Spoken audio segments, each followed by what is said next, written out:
है वो था राउटिंग का। तो आज हम जो पढ़ेंगे वो है रिएक्ट राउटिंग। ठीक है, बेसिकली राउटिंग के बारे में मैं बताती चलूँ कि राउटिंग होती क्या है। कि आप जब भी किसी एक पेज पे, जैसे लास्ट टाइम हमने एक नेव बार बनाया था, ठीक है, उसमें हमने कुछ टेक्स्ट रखा था, होम, अबाउट, ये मतलब एटेस्ट्रा। तो मतलब कि वहाँ पे क्या था, हम अगर मल्टीपल कंपोनेंट्स बनाते हैं तो उनको रेंडर करने के लिए हमें उनकी नेविगेशन की ज़रूरत होती है, जिसके लिए हम रिएक्ट राउटिंग यूज़ करते हैं। इसको आसान अल्फाज में मैं ये कह सकती हूँ कि आप जब भी किसी एक पेज से दूसरे पेज तक जाते हैं तो आप यूज़ करते हैं राउटिंग। और रिएक्ट में जो राउटिंग होती है वो रिएक्ट राउटिंग के लिए एक लाइब्रेरी बनी हुई है, बेसिकली रिएक्ट राउटर डोम। तो हम उसके थ्रू कर रहे होते हैं। अच्छा, अब इसमें एक और चीज़ आपको बताती चलूँ कि रिएक्ट राउटिंग में और नॉर्मल राउटिंग में क्या फ़र्क है। हमने लास्ट टाइम पढ़ा था कि भाई जो रिएक्ट होता है वो वन पेज एप्लीकेशन होता है। तो रिएक्ट में जो हमारी राउटिंग होती है उसमें आप देख सकेंगे कि जो आपका पेज होता है वो रीलोड नहीं होता, और बगैर पेज रीलोड हुए आपका जो नेविगेशन होती है वो हो जाती। अच्छा, पहले हम यूज़ करते थे नॉर्मल वेबसाइट्स में एंकर टैग, ए से होता था एंकर टैग, ठीक है, और उसमें हम href देकर रीडायरेक्ट कर देते थे दूसरे पेज पर, उस पेज की लिंक देकर। लेकिन अब हम क्या करते हैं, अब हम यहाँ पर रिएक्ट में रिएक्ट राउटर डोम यूज़ करते हैं, जिसमें हम क्या कर रहे होते हैं, पाथ डिफाइन कर रहे होते हैं, और उसके अलावा हम कंपोनेंट बता रहे होते हैं कि फ़िलां पाथ पे फ़िलां कंपोनेंट आना चाहिए। ठीक हो गया।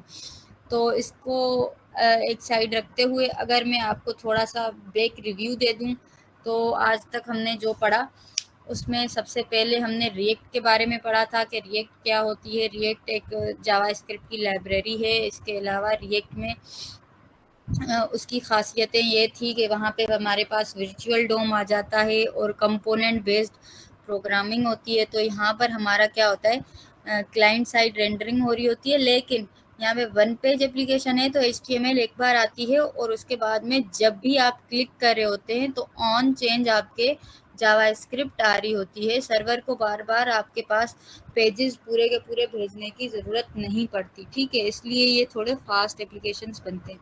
और हमें पता है कि ये फेसबुक के वो है, इन्वेंशन है, फेसबुक ने इसको बनाया था रिएक्ट को। और इसको हम अब जो यूज़ कर रहे हैं वो हम वीट बंडलर के साथ यूज़ कर रहे होते हैं। वर्चुअल डोम और डोम का भी मैंने आपको नो हाउ दे दी थी कि कैसे हमारे पास दो वर्चुअल डोम होते हैं। एक डोम होता है एक्चुअल डोम, और वहाँ पे डिफिंग और रिकन्सिलिएशन का कुछ कॉन्सेप्ट आपको बताया कि कैसे डिफरेंशिएट होते हैं वर्चुअल डोम में कोई चेंज आती है तो। और उसके बाद में जब हम अपडेट करते हैं, एक्चुअल डोम में अपडेट करते हैं, तो उसको हम रिकन्सिलिएशन कहते हैं। ठीक हो गया। उसके बाद में हमने पढ़ा कि कैसे हमने रिएक्ट के एलिमेंट्स के बारे में पढ़ा कि रिएक्ट के एलिमेंट्स क्या होते हैं। जैसे कि हमने देखा कि यहाँ पर हमारे पास कुछ बेनाम एलिमेंट्स, जिनको आपके मैंने कहा था आप कह सकते हैं नॉर्मली div, h1, h2, और भी बहुत सारे टैग्स होते हैं HTML के। लेकिन यहाँ पर एक स्पेशल टैग होता है जिसको आप खाली कोई नाम नहीं देते, ओपन और क्लोज कर लेते हैं, वो होता है हमारा फ्रेगमेंट।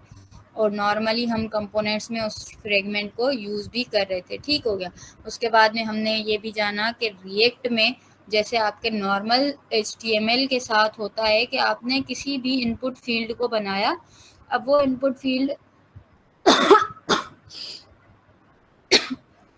सॉरी वो इनपुट फील्ड सेल्फ क्लोजिंग होती है। तो अगर आपने उसको क्लोज नहीं किया तो बेसिक HTML के साथ आपका कुछ एरर नहीं आता, आपकी वो HTML चल रही होती है, पूरा का पूरा स्ट्रक्चर आ रहा होता है।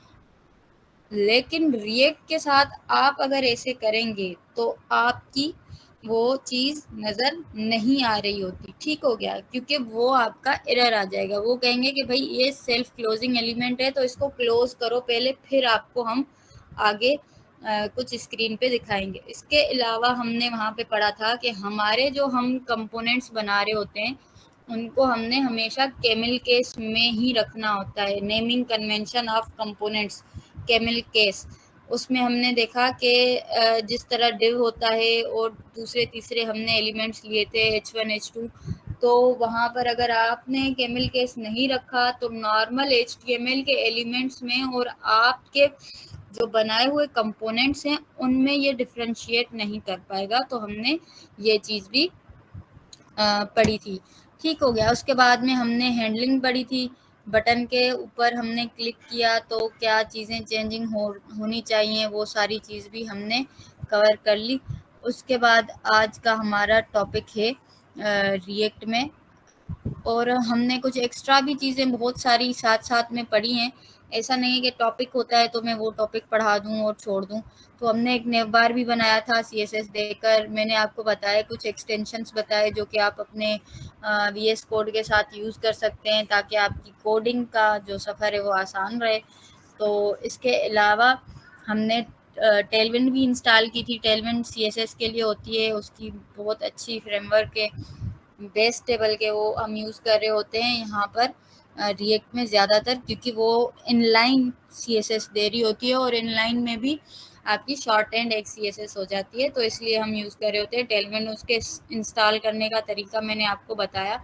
टेलविंड विथ रिएक्ट लिखकर आप चले जाएं, टेलविंड विथ वीट वो आपने सर्च करना होता है। वहाँ पे आपको कमांड्स मिल जाती हैं, जैसे कि फर्स्ट आपको इंस्टॉल करना होता है उसको, फिर आपको उसकी प्लगइन ऐड करनी होती है, वहाँ पे प्लगइन ऐड करते हुए उसको इंपोर्ट करना होता है, और लास्ट में आपको अपनी फाइल में इंपोर्ट करना होता है app.css वाली। उसके बाद में आप हर जगह पे हर कंपोनेंट में टेलविंड CSS को भी यूज़ कर सकते हो। ठीक हो गया।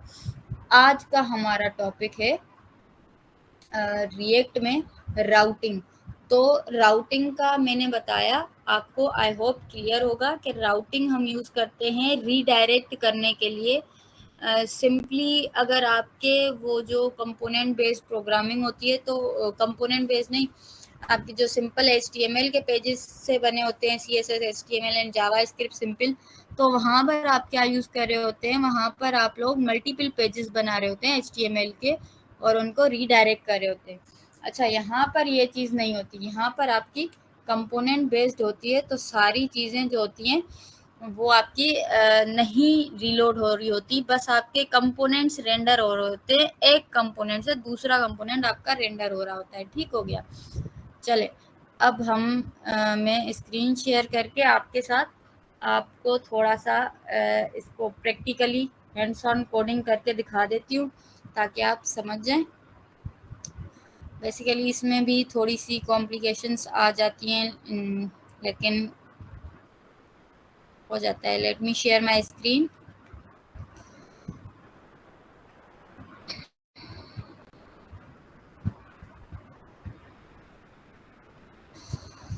चलें तो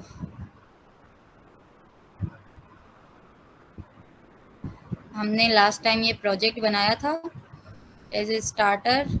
यहाँ से मैंने आपको सब बताया कि इसको बनाने की कमांड्स क्या होती हैं, लेकिन मुझे पर्सनली आई फील बैड जब आप लोगों से मैं कुछ भी सवाल पूछ रही होती हूँ तो आप लोगों में से कोई भी जवाब नहीं दे रहा होता। लास्ट टाइम मैंने आपसे पूछा था एलिमेंट में और कंपोनेंट में, सॉरी एलिमेंट और टैग में क्या डिफरेंस है, नोबडी टोल्ड। और इसके अलावा मैंने आपसे और भी सवालात किए थे, जैसे कि हम वीट का प्रोजेक्ट बनाते हैं तो हमारी इनिशियल कमांड्स क्या होती हैं, तो आप में से किसी ने भी मैसेज करके नहीं बताया था। दैट्स रियली रियली सैड कि आप लोग जस्ट मेरे ख्याल से तो फिर मैं ही यहाँ पे बोलती जा रही हूँ, आप लोग क्या कर रहे हैं, सुनते जा रहे हैं बस। कुछ उसको आपने एक बार एक आधी बार अगर किया होता ट्राई तो आपको भी ये चीज़ें याद होती। पर खैर, अब हम चलते हैं यहाँ से CMD पे। CMD के बाद हम यहाँ पे लिखते हैं कोड डॉट। कोड डॉट लिखने से हमारा क्या होता है, हमारा VS कोड ओपन हो जाता है। चलें तो हमारे VS कोड हमारे पर्सनल जो हमने प्रोजेक्ट बनाया है उसके साथ ये ओपन हो गया। ठीक है, तो यहाँ पर हमें अपना सारा का सारा नज़र आ रहा है कोड। ये तो पूरा का पूरा चेंज हो गया था।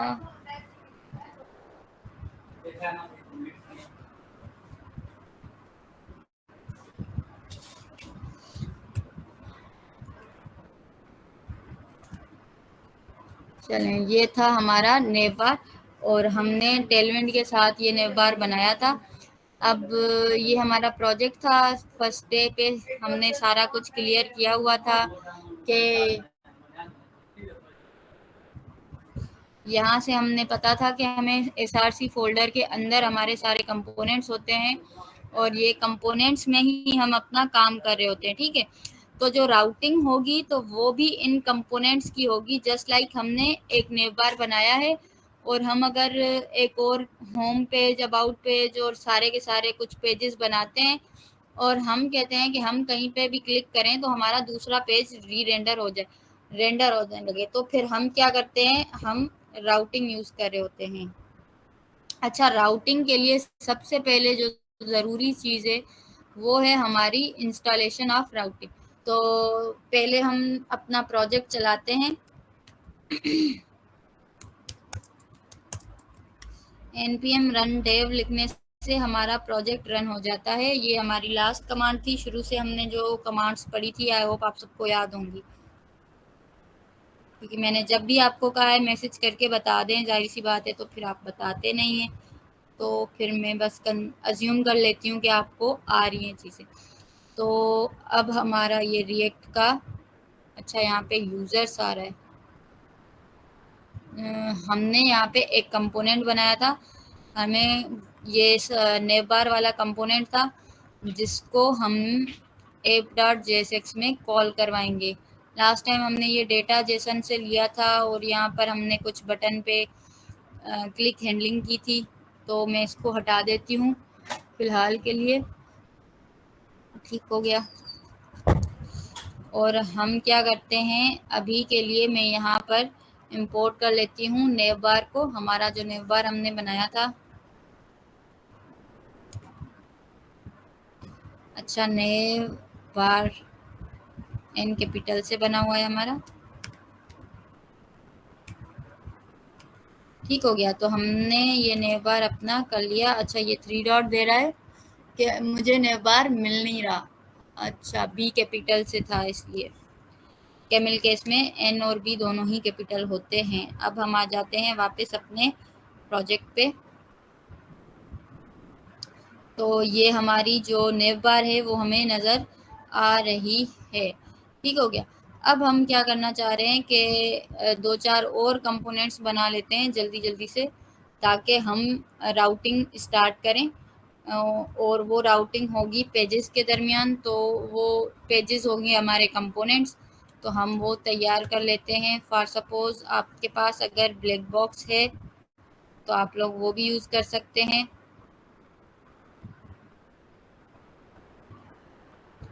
फिर से ओपन AI चैट, तो मैं यहाँ से डमी डेटा ले लूँगी। इससे कहूँगी कि मुझे आई वांट टू क्रिएट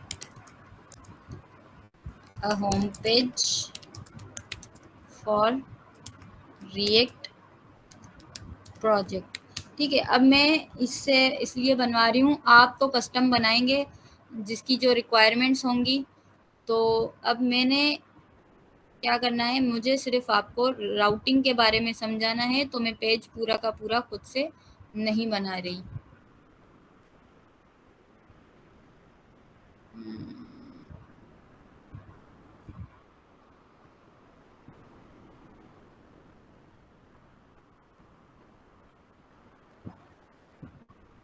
अच्छा, इसकी सेटिंग्स मैंने ऑफ कर दी है।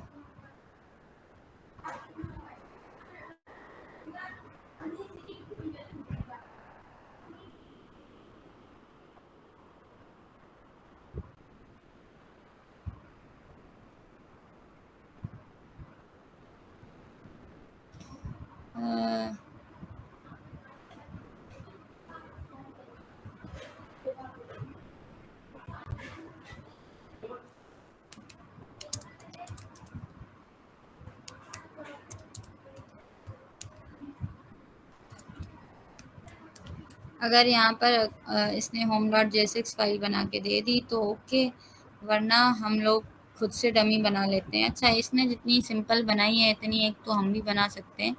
चलें, ठीक है, इसको हम सेव कर लेते हैं। ओके, इसको हमने कॉपी किया और हमने ब्लैक बॉक्स को बंद कर दिया। ब्लैक बॉक्स वैसे तो अच्छा काम कर रहा था बीच में, आजकल थोड़ा सा इसका दिमाग कम चल रहा है। आ जाते हैं हम अपने पेज पे। अच्छा, तो यहाँ पर हमने अपने प्रोजेक्ट में क्या बनाना था, होम कंपोनेंट बनाना था। हमने कंपोनेंट्स का फोल्डर आई थिंक नहीं बनाया हुआ, ठीक है, कोई बात नहीं। आप लोग यहाँ पे कंपोनेंट का फोल्डर बना के उसके अंदर भी कंपोनेंट्स बना सकते हैं, लेकिन अगर आपने डायरेक्ट बनाए हुए हैं दैट्स ओके कम्प्लीटली। अब मैंने यहाँ पे एक और फाइल बनानी है होम डॉट जेएसएक्स के नाम से, ठीक है। ये मैं इसलिए बना रही हूँ ताकि आपको मैं रेंडरिंग का समझा सकूं कि कैसे हो रही हैं।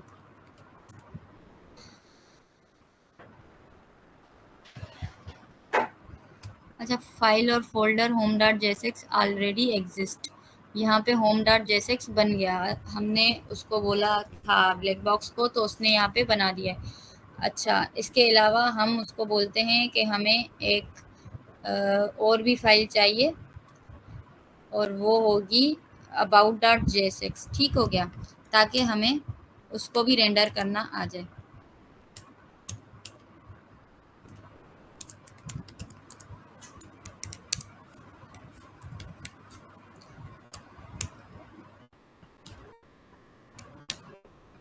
सो अबाउट डॉट जेएसएक्स बन जाएगी।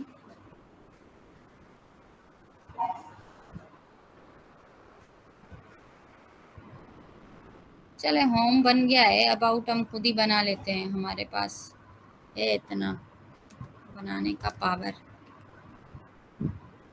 इसने अबाउट बना के होम को मेरे ख्याल से हटा दिया। यहाँ पे हम देख देते हैं कि कौन कौन से पड़े हुए हैं। चलें, अब हम बनाते हैं एक होम डॉट जेएसएक्स।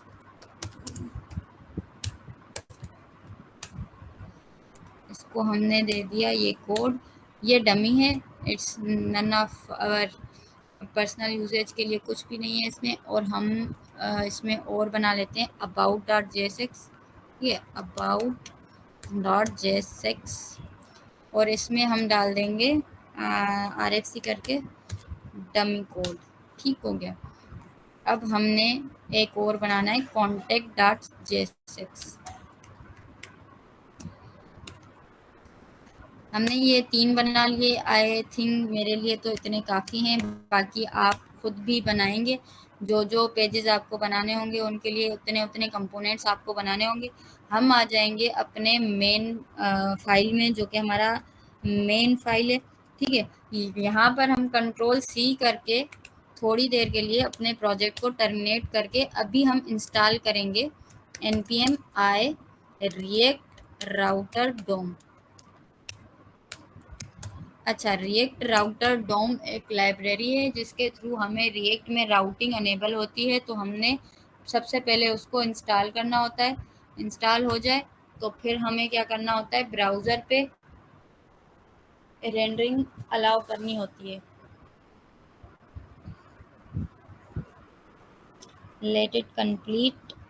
आप भी अपने पास ये चीज़ करते जाइएगा ताकि आपको साथ साथ एक प्रोजेक्ट की नो हाउ हो जाए कि कैसे बन रहा है, ठीक हो गया। अब यहाँ पर आपको क्या करना है, इंपोर्ट करना है रिएक्ट ब्राउज़र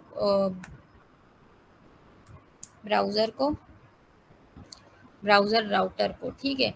रिएक्ट राउटर डोम से हमने इंपोर्ट कर लिया ब्राउज़र राउटर को। अब वो ब्राउज़र राउटर किसकी राउटिंग अनेबल करेगा, ऐप की, क्योंकि हमें ऐप के अंदर सारी की सारी राउटिंग करनी है। तो हमने बताना है कि भाई हमारा जो ऐप है उसके अंदर क्या हो रही होगी, राउटिंग। तो ये हमने यहाँ से ऐप को इस कंपोनेंट के अंदर रैप कर दिया। अच्छा, इसके बाद में हमें जाना है नेवबार में, ठीक हो गया, क्योंकि हमने नेवबार में यहाँ पर लगाया हुआ है होम अबाउट कॉन्टेक्ट। तो हम चाहते हैं कि हम जब अपने प्रोजेक्ट के होम पे क्लिक करें तो हमें एक पेज नज़र आ जाए होम, यानी कि मैं यहाँ क्लिक करूँ तो एक होम का पेज रेंडर हो जाए, यहाँ पे क्लिक करूँ अबाउट का, यहाँ पे क्लिक करूँ तो कॉन्टेक्ट का। इसलिए हम राउटिंग कर रहे हैं। ठीक हो गया। तो आ जाते हैं हमारे अपने क्या कहते हैं app.jsx के अंदर। app.jsx के अंदर आकर हमें क्या करना होता है, यहाँ पर इंपोर्ट करना है दो चीज़ों को। ठीक हो गया। यहाँ पर हमारी कौन सी दो चीज़ें आ जाती हैं? सबसे पहली हमारी चीज़ होती है राउट्स, और कॉमा सेपरेटेड में दूसरी चीज़ भी यहीं पे इंपोर्ट करती हूँ, राउट। ठीक है, राउट और राउट्स को इंपोर्ट करते हैं फ्रॉम रिएक्ट राउटर डोम।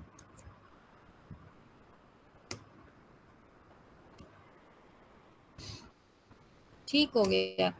अब हमारे पास राउट और राउट्स आ गया, तो अब हम क्या करेंगे, यहाँ पर अपने राउट्स बताएंगे। मतलब कि राउट आप ऐसे ले लें राउट्स को, जैसे कि आपने एक मैप होता है आपका रास्ते, जिसमें सारे के सारे आपके डिफाइन होते हैं।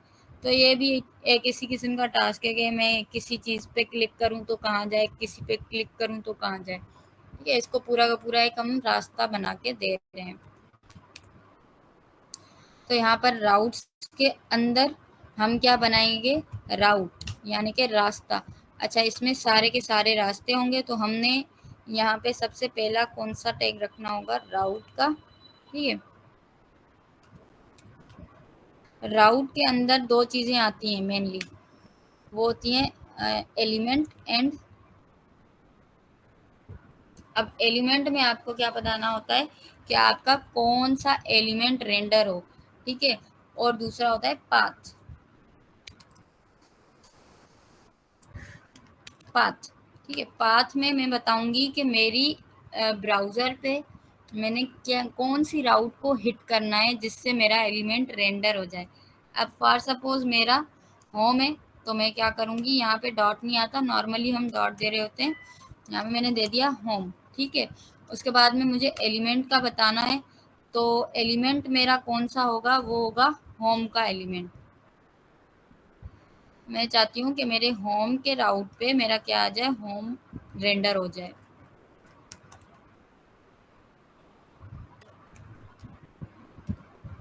ठीक हो गया। अब हम इसको क्लोज करते हैं, राउट सेल्फ क्लोजिंग बना देंगे हम, क्योंकि हमारे पास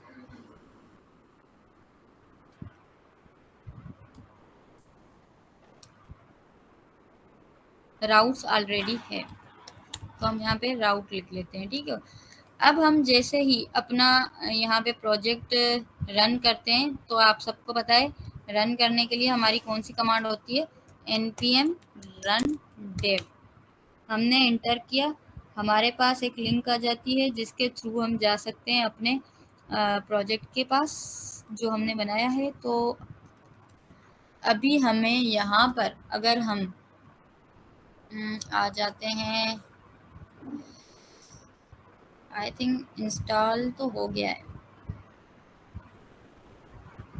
चलें, यहाँ पर हमने क्लिक किया, पेज चल गया, रेंडर नहीं हो रहा, मतलब कि यहाँ पर हमारी कोई चीज़ मिसिंग है। हमने इसको सेल्फ क्लोजिंग बनाया है, होम को हमने इंपोर्ट नहीं किया। तो यहाँ पर आकर हमें होम को इंपोर्ट करना है, इंपोर्ट होम, होम कैपिटल से फ्रॉम। अच्छा, यहाँ पे हमें पाथ देनी होती है होम की, तो हम देंगे ./होम। ठीक है,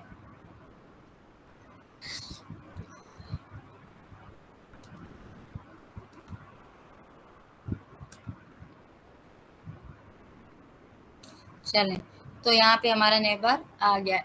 अब हमारी अगर कोई भी लॉजिकल छोटी सी मिस्टेक होती है, जैसे हमने इंपोर्ट नहीं किया था होम को, तो जो चीज़ें हैं ज़्यादातर वो हमारे स्क्रीन पे नज़र नहीं आ रही होती। यहाँ पर आगे हम अगर हमने किया था होम पे क्लिक करें तो हमारा होम शो हो, लेकिन अभी तो नहीं हो रहा। तो हमें क्या करना है, यहाँ पर हमने सिर्फ अभी तक राउट ही डिफाइन किया है और क्लिक की फंक्शनैलिटीज़ पे अभी हम गए ही नहीं है, उसको हमने लिंक किया ही नहीं है। तो अगर मैं यहाँ पर होम लिखती हूँ तो राउट मेरा यही था, तो ये देखें यहाँ पर आ गया, welcome to the home page, this is the main landing page of the React project, explore features and enjoy your stay. ठीक हो गया। अब हमने ये डमी डेटा रखा था होम पेज में, तो वो यहाँ पे रेंडर हो गया, यानी कि राउट तो हमारी फिक्स हो गई है। अब हमें क्या करना है, दूसरी चीज़, हम आ जाएंगे नेव बार में, जहाँ पर हम चाहते हैं कि हमारा क्लिक हो तो क्या हो जाए, लिंक हो जाए। तो हम यहाँ पर इंपोर्ट करते हैं, ये थर्ड स्टेप है। फर्स्ट स्टेप में हमने इंस्टॉल किया था npm i करके रिएक्ट राउटर डोम को। सेकंड स्टेप में हमने ऐप में आकर यहाँ पर क्या किया था, सॉरी, मेन JSX में जाकर हमने ब्राउज़र राउटर अनेबल कर दिया। एक किस्म की ब्राउज़र के ऊपर हमने कहा कि राउटिंग को अलाउ करो ऐप में। ठीक हो गया। अब उसके बाद में थर्ड स्टेप हमने ऐप में जाके किया था। ऐप में हमने राउट और राउट्स डिफाइन किए थे। ठीक है, राउट्स के अंदर हर एक राउट हमने डिफाइन करनी होती है। तो पहली राउट जो थी मैंने उसको पाथ भी दिया और एलिमेंट बताया कि होम हमारा रेंडर होना चाहिए। उसके बाद हम आ जाते हैं अपने नेव बार के ऊपर, क्योंकि हम चाहते हैं कि नेव बार के अंदर ही हमारा क्या होना चाहिए, क्लिक की फंक्शनैलिटीज आनी चाहिए। वहाँ पे होम लिखा हुआ है। तो यहाँ पर हमें क्या करना है, यहाँ पे हमें सबसे पहले इंपोर्ट करना होगा लिंक को। तो इसकी लिंक को इंपोर्ट किया फ्रॉम रिएक्ट राउटर डोम।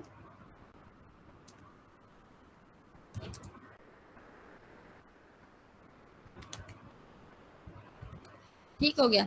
अब हम इस लिंक को यहाँ पर यूज़ करेंगे। अच्छा, होम का टैग मेरा यहाँ पे पड़ा हुआ है। ठीक हो गया, लिस्ट। तो मैं यहाँ पर क्या बनाऊंगी, लिंक का टैग बनाऊंगी। और ये लिस्ट का जो हमारा एलिमेंट है, इसको मैं कॉपी करती हूँ, बल्कि कट करती हूँ और लिंक के अंदर रख देती हूँ। अब मेरी लिंक बन गई, लेकिन मैंने उसको बताया नहीं है कि लिंक किससे करो। तो किससे करो वो मैं इस लिंक टैग के अंदर बताऊंगी, लिंक टू। अब मैं यहाँ पर अपना पाथ बताऊंगी। ठीक है, तो मेरा पाथ क्या था, /home। अब हम आ जाते हैं अपनी वेबसाइट के ऊपर। यहाँ पर आपने इसको हटा दें और आपके मेन पेज पे आ जाते हैं। ठीक है, तो अब बेसिकली पहले तो मुझे यहाँ पे टाइप करके जाना पड़ रहा था राउट चेंज करने के लिए। यहाँ पर मैंने होम को क्लिक किया तो ये मेरा होम पेज आ गया। अब मुझे क्या करना है, अबाउट और कॉन्टैक्ट भी शो करने हैं। तो अबाउट और कॉन्टैक्ट के लिए क्या करना होगा, मुझे अबाउट और कॉन्टैक्ट के लिए यही सेम प्रोसेस मुझे फिर से रिपीट करना होगा। अब ये चीज़ तो मैं आपको एज अ असाइनमेंट भी देना चाहूँ तो दे सकती हूँ, लेकिन आई डोंट थिंक सो कि आप लोग करोगे, क्योंकि आज तक मैंने जो भी आपको कहा है आप लोगों में से किसी ने भी मुझे करके नहीं दिखाया, नहीं बताया। तो चलें, अब हम क्या करेंगे, यहाँ पर अपना पीछे आ जाते हैं app.jsx के अंदर। यहाँ पर हमने एक राउट डिफाइन किया था होम का, वहाँ पर हम इसको कॉपी करके एक और पाथ डिफाइन करेंगे। अच्छा, ये होम का था, तो अब हमें क्या करना है, अबाउट का करना है। और अबाउट में कौन सा हमारा एलिमेंट शो होना चाहिए, अबाउट का।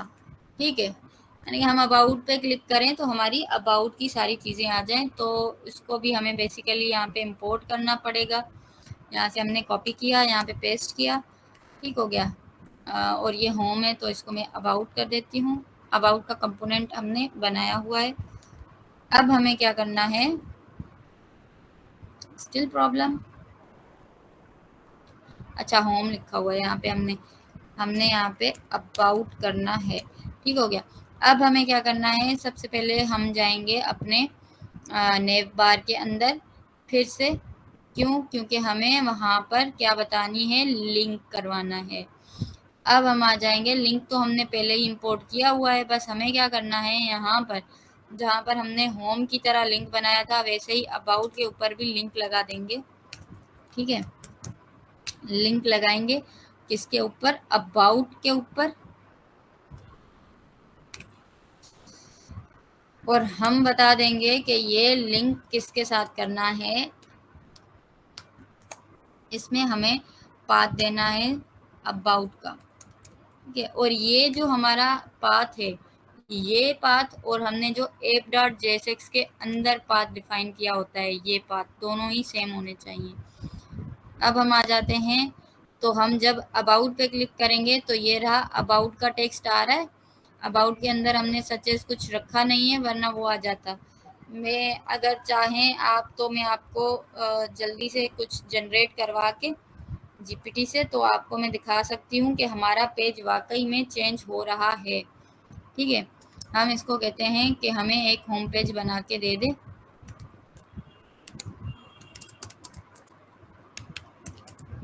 Give me a home page in React, ठीक है। तो ये मुझे एक होम पेज के लिए डिज़ाइन दे रहा है और ये सारा कुछ बना के दे रहा है। अच्छा, इसको हम बताते हैं कि हमें टेलविंड CSS यूज़ करनी है, क्योंकि हमने टेलविंड भी इंस्टॉल किया हुआ है। तो हम इसको कहते हैं give me home page in react with Tailwind CSS, ठीक है।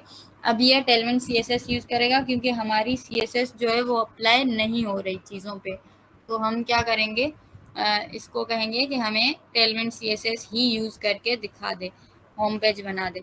अच्छा, इसने होम पेज के अंदर कुछ ये नेव बार भी बना लिया है, तो ये हम हटा देंगे खुद से, क्योंकि हमें पता है कि हमने एक नेव बार का अलग से कंपोनेंट बनाया है। इसने फुटर भी बनाया है। चलो ठीक हो गया, हम इससे कॉपी कर लेते हैं और यहाँ पर आ जाते हैं अपने पास, अपने होम पेज पे इसको पेस्ट करते हैं और हम चेक करते हैं कि हमारा होम पेज इसने क्या बना के दिया है। अच्छा, स्टिल सेम आ रहा है, नथिंग्स न्यू। इसने फुटर का भी कुछ लिखा है, तो ये फुटर हम हटा देते हैं, क्योंकि हमें फुटर चाहिए भी नहीं। पर चलो, इसने बनाया है तो ये बना देने देते हैं। इसके अलावा इसने जो किया है होम में, वो है नेव बार का, तो नेव बार को और हेडर को हम हटा देते हैं, ये हमें नहीं चाहिए कोड। अब हमारे पास जो कोड बचा, इसमें वेलकम टू माय वेबसाइट और कुछ कंटेंट वगैरह लिखा हुआ है। और ये चीज़ हमारी यहाँ पर आके देख लेते हैं हम, तो शो हो रही है या नहीं। स्टिल नहीं हो रही। लेट्स सी कि इसका क्या मसला आ रहा है। Ctrl+C करके हमने इसको टर्मिनेट किया। अब हम देखते हैं कि हमारा ये तो फुटर बन गया। होम में आ गए हम, अबाउट ये रहा। अगर हमने होम को बंद कर लिया, अबाउट पेज को भी बंद कर लिया और होम के पास आ जाते हैं। अब यहाँ पर हमारा होम, बेसिकली यहाँ पे होम पेज था, ये रहा। और यहाँ पर हमारी सेम चीज़ आ रही है, लेकिन ये इसलिए शो नहीं हो रही क्योंकि हमने यहाँ पर कॉन्स्ट होम पेज बनाया हुआ है। ये बेसिकली ये चीज़ यहाँ पर शो नहीं होती है राउटिंग में। अच्छा, यहाँ पे फंक्शन होता है, फंक्शन होम पेज, और उसके बाद में उसकी हमने ये एरो फंक्शन इसने बेसिकली रिटर्न किया हुआ है, तो एरो फंक्शंस वहाँ पे नज़र नहीं आ रहे होते। कंपोनेंट में सिर्फ कंपोनेंट्स ही नज़र आ रहे होते हैं। और हमने इसको सेम कर लिया।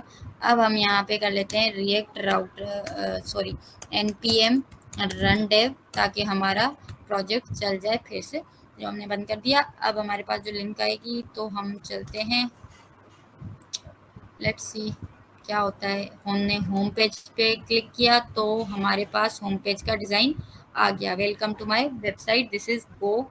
अच्छा, ये तो उसने हमें बना के दिया है, नॉर्मल जीपीटी से हमने करवाया है होम। और अबाउट का मैंने खुद ही एक टेक्स्ट रखा हुआ है, अबाउट छोटा सा, वो इधर नज़र आ रहा है। आई होप आपको राउटिंग समझ आ गई होगी, लेकिन फिर भी हम कॉन्टैक्ट का भी पेज बना लेते हैं, अबाउट का भी पेज बनवा लेते हैं। Give me a contact page in react with CSS, ठीक है। अब इसको हम कॉन्टैक्ट का पेज बनवा रहे हैं, फिर वो कॉन्टैक्ट के पेज में हम रखेंगे डेटा, और उसको हमें सिंपली क्या करना होगा, हम उसको रिएक्ट के साथ राउटिंग के साथ राउट करवा लेंगे। ठीक हो गया। अब हमें मैंने तो इसको कहा विथ CSS, अच्छा सॉरी मैंने इसको CSS के साथ कह दिया, तो मुझे इसको टेलविंड CSS बेसिकली कहना था, क्योंकि हम टेलविंड CSS यूज़ कर रहे हैं।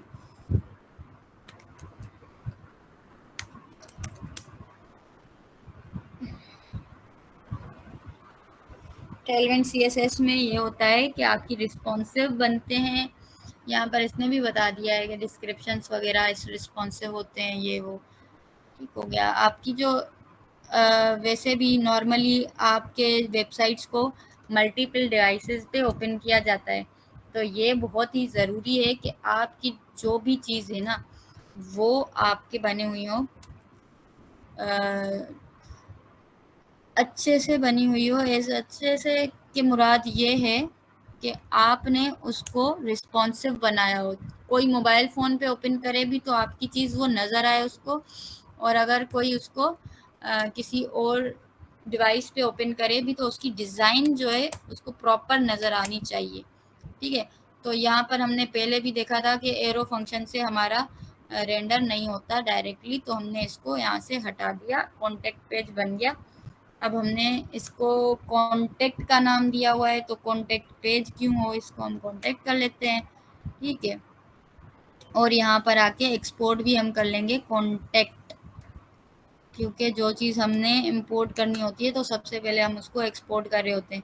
अब हम आ जाते हैं अपने ऐप में, और हमने बनाए थे 2 राउट्स, अबाउट और होम का। यहाँ पर आकर हम करेंगे एक और राउट ऐड, जो कि अभी अभी हमने बनाया है कॉन्टेक्ट का। ठीक है। यहाँ पे मैंने दे दिया कॉन्टेक्ट।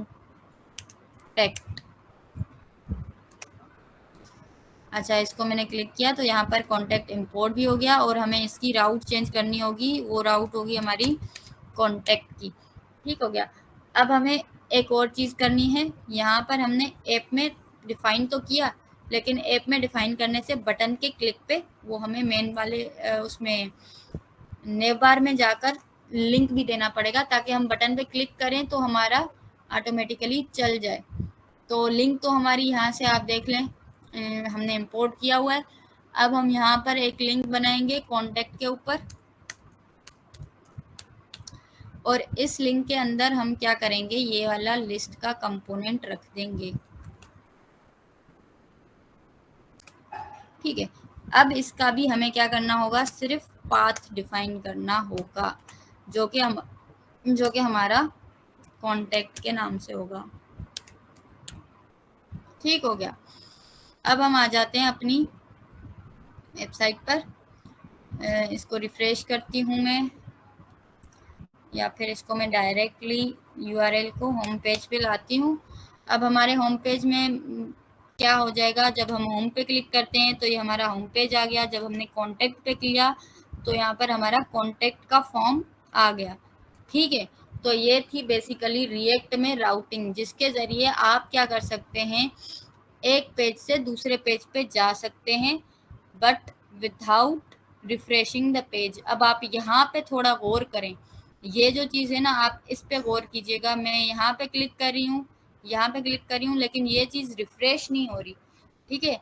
लेकिन यही चीज़ अगर आप किसी और वेबसाइट पे चले जाएं, हम चलते हैं किसी भी वेबसाइट पे, और वहाँ पे आपको मैं ये दिखाना चाहती हूँ कि जब आप एक जगह से दूसरी जगह चले जाते हैं, यानी कि आपकी जो राउटिंग होती है,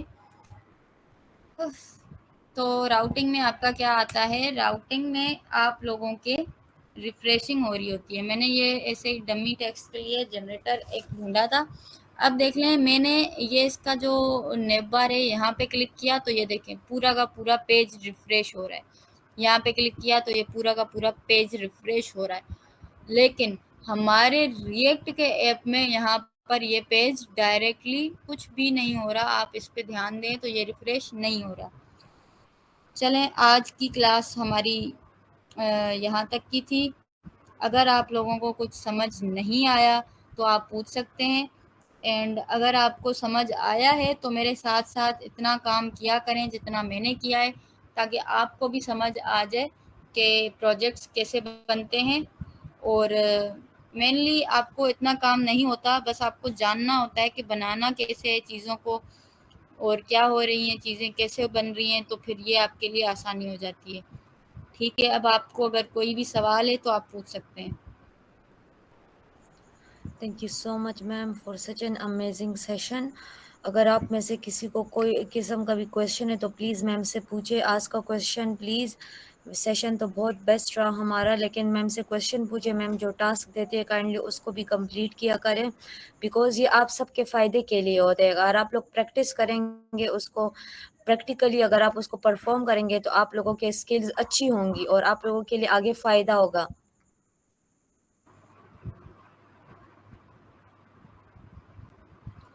अगर आपको कोई अगर सवाल नहीं होगा तो मैं जी समझूंगी कि आपको सब चीज़ क्लियर है।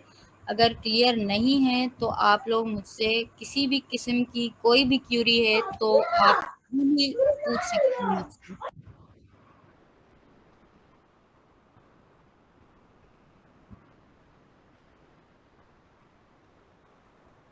Ma'am I think we should end our session. आपका पढ़ाने प्रेजेंट करने का अंदाज भी माशाल्लाह बहुत अच्छा है, तो आई थिंक सबको समझ आ गया है। So thank you so much, आपने हमें इतना टाइम दिया और आपने सबको बहुत अच्छे तरीके से समझाया। अल्लाह हाफिज़, thank you so much once again.